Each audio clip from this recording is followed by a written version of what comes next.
Bonjour à toutes et à tous et bienvenue sur DigiSchool. Je m'appelle Camille, je suis votre professeure de littérature. Aujourd'hui, c'est le 4e temps de notre résumé d'Oedipe roi de Sophocle. Nous allons examiner ensemble le 3e épisode.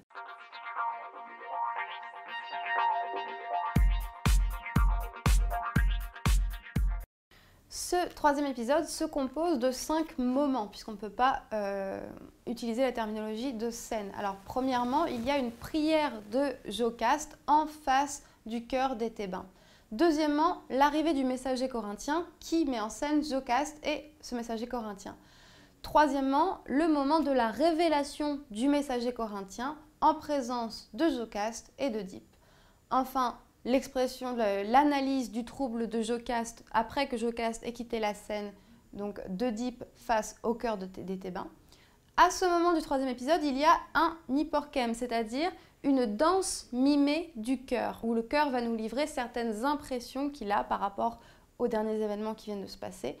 Et enfin, le dernier moment de ce 3e et dernier épisode d'Oedipe roi de Sophocle, c'est le moment de la révélation d'Oedipe sur ses origines et sur l'accomplissement des oracles, qui met en scène Oedipe, le berger, donc le pâtre, et le messager corinthien. Comme d'ordinaire, ce 3e épisode est immédiatement suivi d'un stasimon, c'est-à-dire d'un chant du chœur. Ce 3e épisode s'ouvre sur une adresse de Jocaste aux Thébains, donc la reine de Thèbes s'adresse à son peuple. Elle annonce avoir préparé des offrandes aux dieux, et notamment à Apollon, dans le but d'apaiser la colère de son époux Oedipe. Effectivement, Oedipe est toujours convaincu qu'il y a une conspiration contre lui, conspiration menée par Créon, le frère de Jocaste, pour prendre le pouvoir à Thèbes.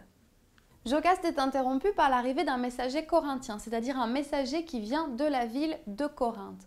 Ce messager est à la recherche d'Oedipe pour lui apporter une nouvelle à la fois heureuse et malheureuse. Il s'agit de la mort de Polybe.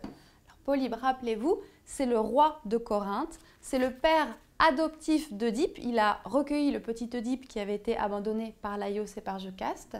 Mais pour Oedipe et pour Jocaste, Polybe est bien le père biologique d'Oedipe. Donc il s'agit d'une nouvelle à la fois heureuse et malheureuse. Malheureuse parce que c'est la mort du père, bien sûr, mais heureuse parce que cette nouvelle signifierait que Oedipe pourrait prétendre au trône de Corinthe.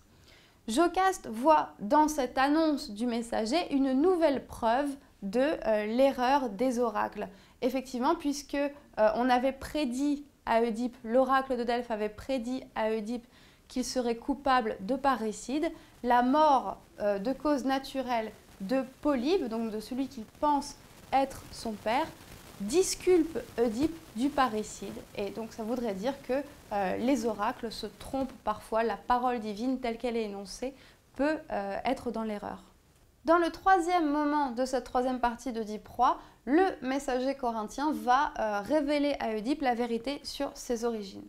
Alors, Oedipe sort du palais et on lui annonce la mort de Polybe, donc la mort de celui qu'il pense être son père biologique. À cette annonce, il a la même réaction que Jocaste avant lui, c'est-à-dire la défiance envers les oracles. L'oracle lui avait prédit qu'il allait être coupable de parricide, qu'il allait tuer son père, mais puisque Polybe est mort de mort naturelle, cela veut bien dire que les oracles peuvent se tromper. Cependant, il annonce vouloir tout de même se méfier de la 2e partie de la prédiction de l'oracle. L'oracle avait prédit qu'il allait être coupable de parricide, donc tuer son père, mais également coupable d'inceste, couché avec sa mère. Il veut donc se tenir éloigné de Mérope, la reine de Corinthe, sa mère adoptive, afin de ne pas réaliser la 2e partie de cette prédiction. À cette annonce, Jocaste le rassure, c'était la page 64 de votre édition. Elle énonce qu'en fait, le désir masculin de coucher avec sa mère est un désir finalement très courant et que Oedipe ne devrait pas se préoccuper de cette pulsion-là. Pourquoi s'effrayer? Quand on est homme, on est sous la main du destin, on ne peut rien prévoir exactement. Le mieux, c'est de prendre la vie comme elle vient autant qu'on le peut.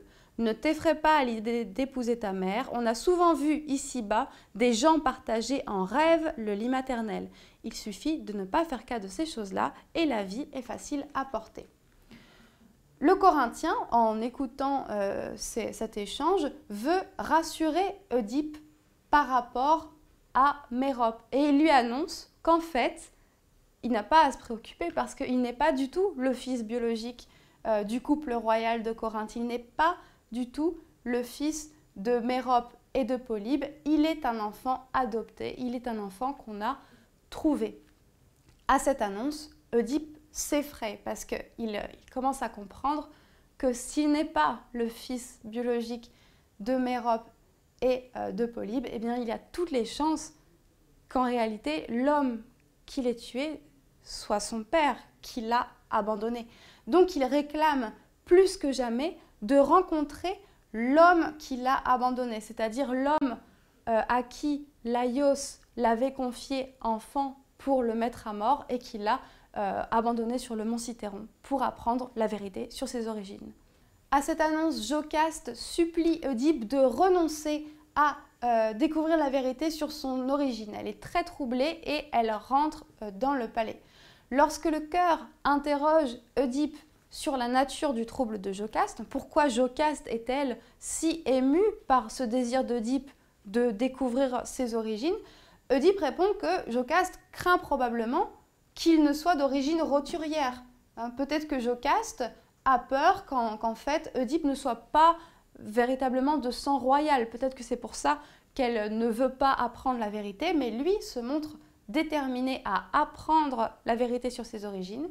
Il déclare qu'il serait fier d'être fils de la fortune et qu'il est déterminé à voir clair sur ses origines. À ce moment, l'action théâtrale est entrecoupée par un hyporchème, c'est-à-dire une danse mimée par le chœur. Dans son chant, le chœur va glorifier le mont Cithéron, donc c'est l'endroit où avait été abandonné Oedipe. Il va également s'interroger sur l'origine d'Oedipe. Serait-il le fruit, par exemple, d'une union sacrée entre le mont Cithéron et un dieu? Donc plusieurs dieux sont considérés, parmi lesquels Pan, Apollon, Hermès ou Bacchus ou Dionysos, selon la traduction que vous avez.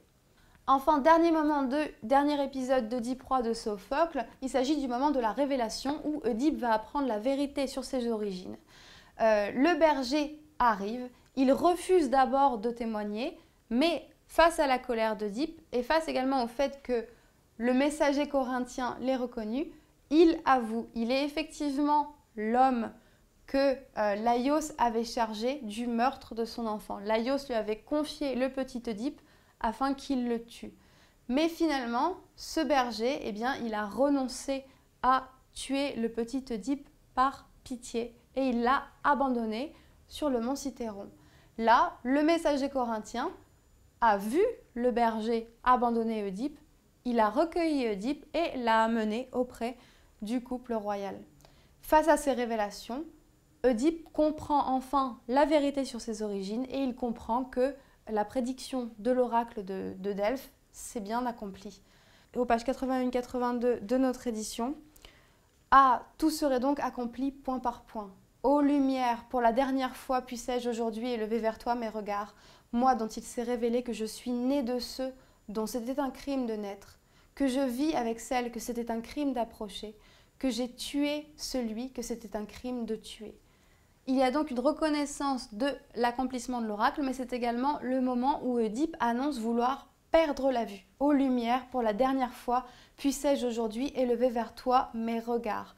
Donc ce moment-là de la déclaration d'Oedipe répond, lui, à la prédiction de Tirésias, qui lui prédisait dans le premier épisode qu'il allait devenir aveugle.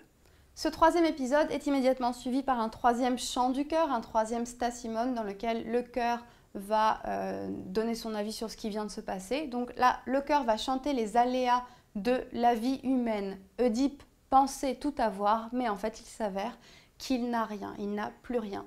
La destinée humaine est de nature changeante. Merci d'avoir regardé cette vidéo, j'espère qu'elle vous aura été utile. N'hésitez pas à vous abonner à notre chaîne pour plus de vidéos et à très bientôt sur DigiSchool.